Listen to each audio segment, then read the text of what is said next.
Hey everybody, and welcome back to It's Only Food with Chef John Politte. Today we are going to be showing you how to make chili Colorado. Cue the music.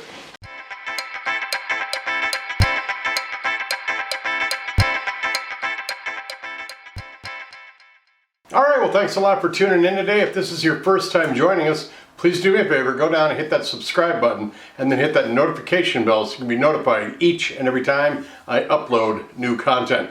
Also be sure to go down and hit that description box where you're not only going to find the recipe for this video, but also a ton of groovy links. Alright, you clicked on this video to have me show you how to make chili Colorado. Let's drop down here and see what our ingredients are for this. We're going to start out with about 2 pounds of beef stew meat that we've cubed up, 5 Orbo chilies, 4 Puya chilies, 2 sliced jalapenos, 1 onion that we've diced, a teaspoon of minced garlic, 2 teaspoons of dried oregano, 1.5 teaspoons of cumin, 1 teaspoon of smoked paprika. We're going to salt and pepper to taste as we go along. We got 1 bay leaf, 2 tablespoons of oil, 3 tablespoons of flour, juice of 1 lime, 1 tablespoon of cornstarch, and we're going to add water to that, make a slurry right at the end of this.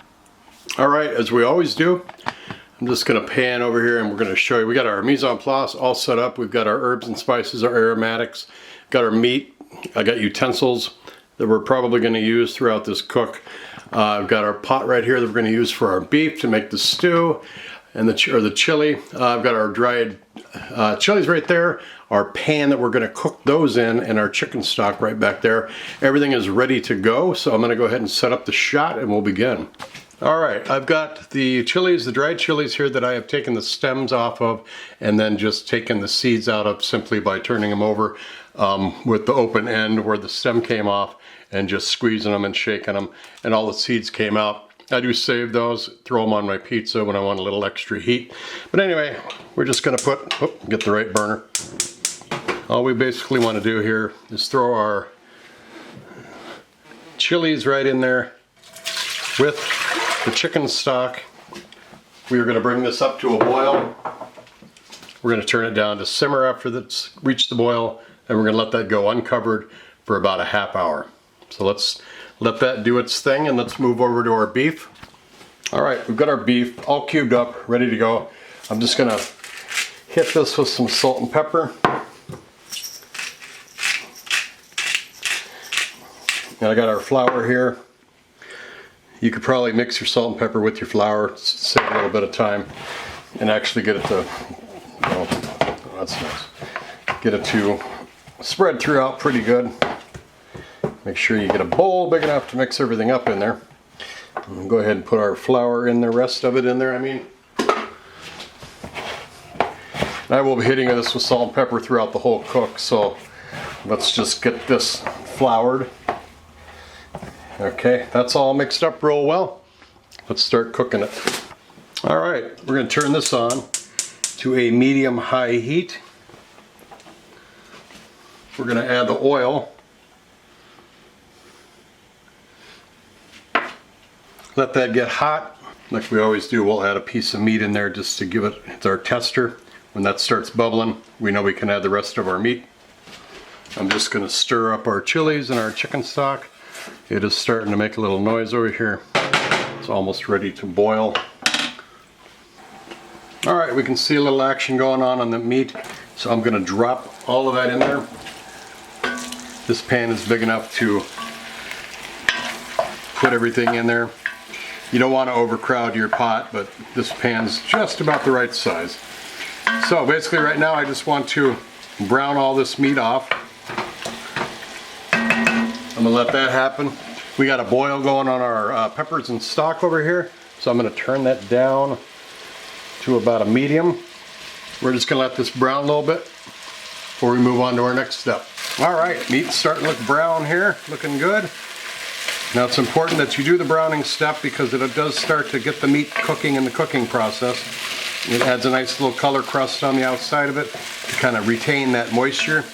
And then you're also building flavor in the pan while doing it, because you're going to be adding a whole lot of other flavors into this as well as you're cooking. So I believe that's where we're going to start with right here. I'm going to take the meat out of this And we're going to put it right back into the bowl that we had when it was raw. Not a big deal because this meat is going to be cooked again and brought up to the extreme temperature where it will kill the bacteria.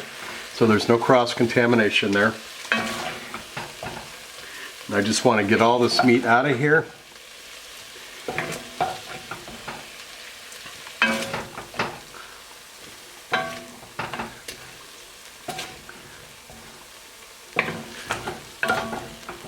Keeping it at about a medium-high heat.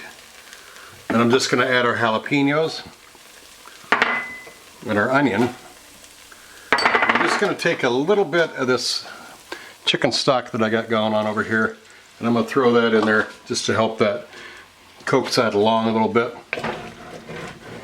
And when this starts cooking, I want to keep scraping because I want to get some of that, the little bits that are on that pan in there. Deglaze it just a little bit with more chicken stock. Let's get that up to heat before we do that. Keep it at medium-high. Now your meat's fine over here. You just want to leave it over here because you're going to be adding that back in after we get this out of there. All right, we got boiling going on here. I'm going to take a little bit of this chicken stock. I'm going to throw that in there. And we're just going to scrape this as well as we can to get that beef stock, I'm sorry, the beef, yeah, I guess it is a beef stock. Again, we're building flavor. All right, we're just going to cook these down until they get a little soft and translucent. All right, we've got a nice bubbling action going on there with those onions and the chilies. These are the jalapenos in here. I am going to take what we've got cooking in this one now that it's been about a half hour, and I'm just going to pour that right on in there. We're going to let this simmer for a little bit.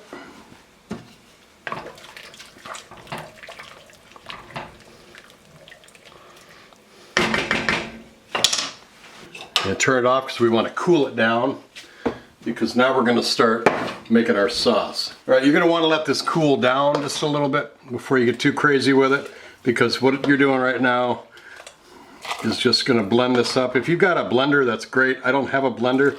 I've got my little NutriBullet here, but I'm just going to put it right in my NutriBullet.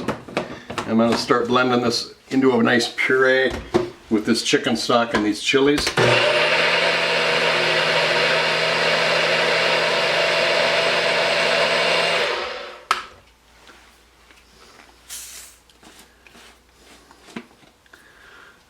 That's what you got. You got a little bit of a pureed mixture there. You can strain this to deseed it if you want to. The seeds kind of got blended up in there as well. But I'm going to go ahead and do the rest of this. And when we're done, we'll talk more about what we're going to do. All right, I've got our sauce made. I'm going to just put that meat and the juice right back into our pot that is still on the medium-high heat. Let's stir it up just a little bit. Yep, and then I'm going to show you what our sauce looks like. We have got the same amount as that chicken stock. Like I said, you can, if you want to, strain this, but I don't see why you would. Those seeds and everything else in there is going to add texture and flavor to this dish. So I'm going to go ahead and set that over there. Mix this up.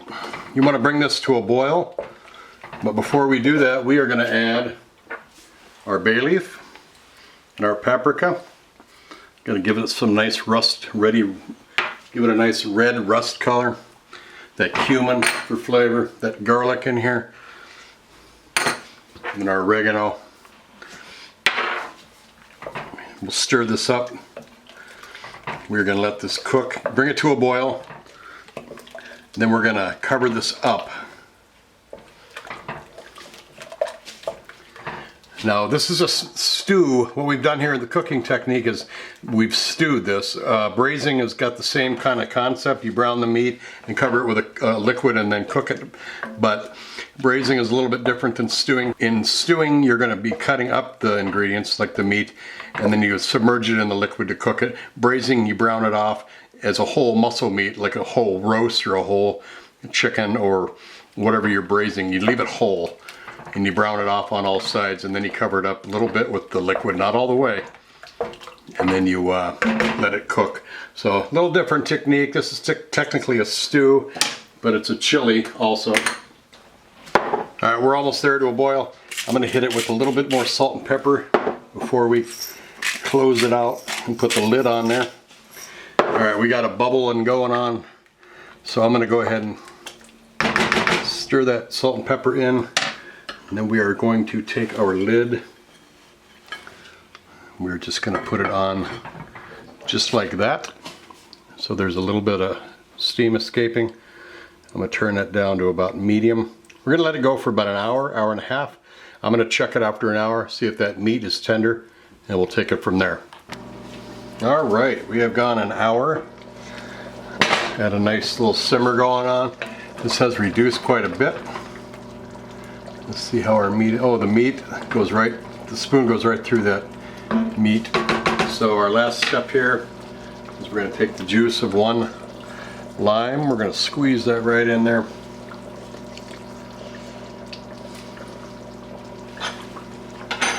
Stir that up.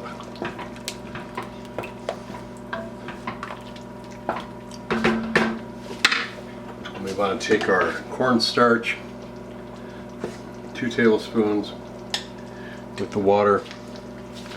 Make ourselves a little slurry.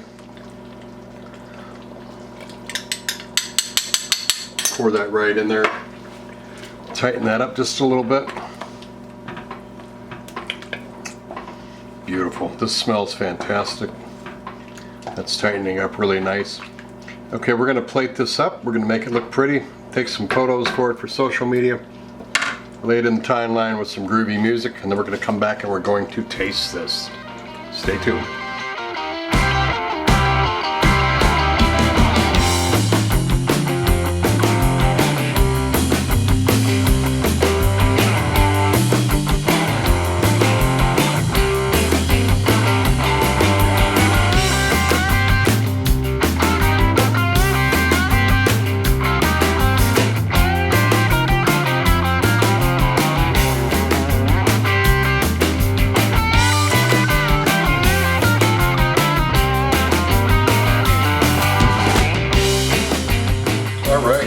Looks really, really good. Smells fantastic. So I'm just going to take a little bit of the meat here. We got in that last shot.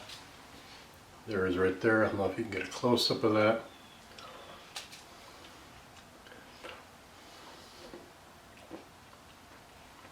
Meat is tender.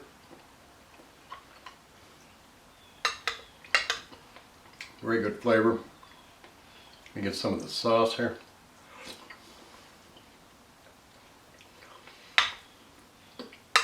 Yeah, throw a little sour cream in there, get some of that acid from that into that sauce. That cuts it really nice. Now, I didn't have the guajillo or the ancho chilies for this, so I substituted puya and arbol, I think, for it. Yeah, let me check my recipe. Yep, for it, which is fine. But you want to get that nice rusty color, which is, you know, what chili Colorado is all about, because Colorado actually means rust-colored red. That's where the name came from. If you don't have those and you have to substitute like I did, go ahead and just add some chili powder and a little bit more paprika, because I have researched the chili powder that we use here in America. It does have some ancho chili in there, and it does help with the coloring of it. I did throw a little paprika in here and ancho, I'm sorry, and some chili powder just to give it a little more color, because it was kind of green when we started out. But there is some color in it now. Let me give it another taste here. Yeah, this is a tremendous meal to make for the winter time. It's tender. It's got great depth of flavor, because we did use cooking methods to make this. We built flavor all the way from the bottom up, and we let it sit for a while and just cook, and that just really made it really, really, really good. Got nothing else to say. This is really good. Chili Colorado, go ahead and make it for yourself. Don't forget the recipe down in the description box. Thanks a lot for watching. Don't forget to subscribe if you haven't done so already. Don't forget to comment and leave a like. And don't forget to share this with everybody that you know.